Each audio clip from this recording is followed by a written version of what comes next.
Hello, my brothers. Today, I want to speak with you about our relationship with our fathers. As I was thinking about this video for you, the word that kept coming to my mind was seeking, and how much that represents our relationship with our fathers.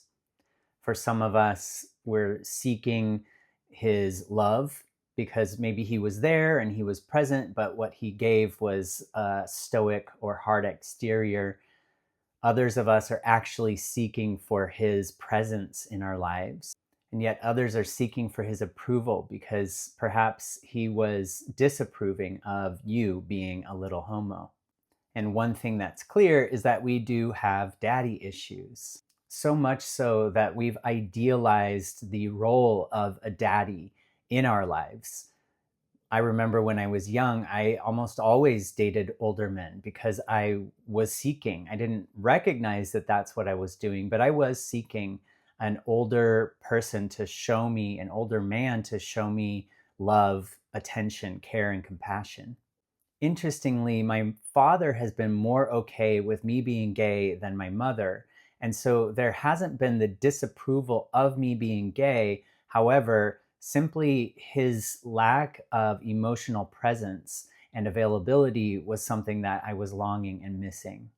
When we are consciously in a relationship with another man, it starts to highlight what our relationship is with the masculine as an archetype, what our relationship has been with our fathers, and how it has shaped our nervous system, how comfortable we feel with another man, how vulnerable we allow ourselves to be, and what we expect from another man, and what we are sexually aroused by, because our fantasies around this can often and sometimes uncomfortably be linked to the daddy wound.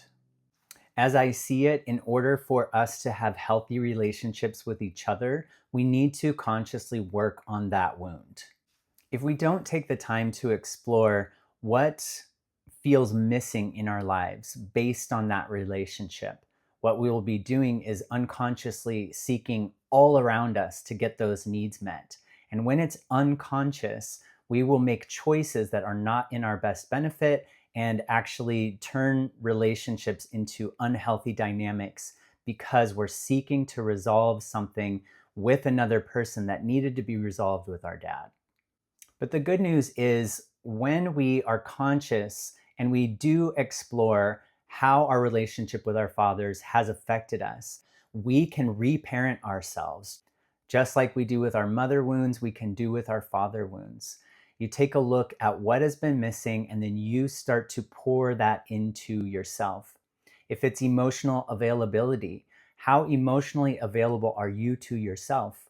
Are you paying attention to your own emotions? Are you validating that those emotions are trying to tell you something, or are you shoving them down and pretending that they don't exist? In short, I'm saying that you can be your own daddy. And in fact, that's the way to reach a balanced relationship with your masculinity. If you haven't seen my previous video on empowering ourselves through our relationship with our masculinity, I will link it below because it's a partner to this conversation. Something that I've noticed in some of the men that I've worked with is that there can also be this opposite reaction to masculinity.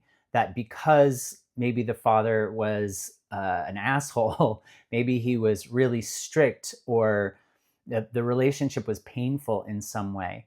When that happens, we can reject masculinity because we can see it as something that as has been labeled toxic, right? I prefer unhealthy, the unhealthy expression of masculinity. We can reject it. And so therefore we reject a big part of who we are.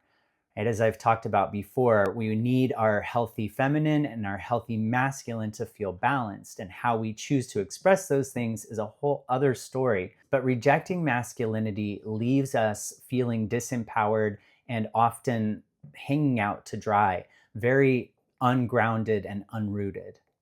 So if you're resonating with this and you'd like next steps, my suggestion is to explore what was missing in your life, in your relationship with your father.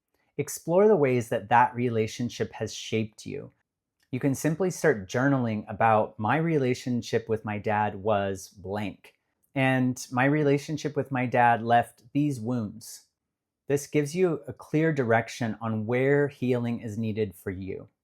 And start to become aware of how you've outsourced your own masculinity, perhaps into fantasizing, fetishizing masculinity in a way that keeps you feeling small and diminished. And how can you start to embody more masculinity in your life?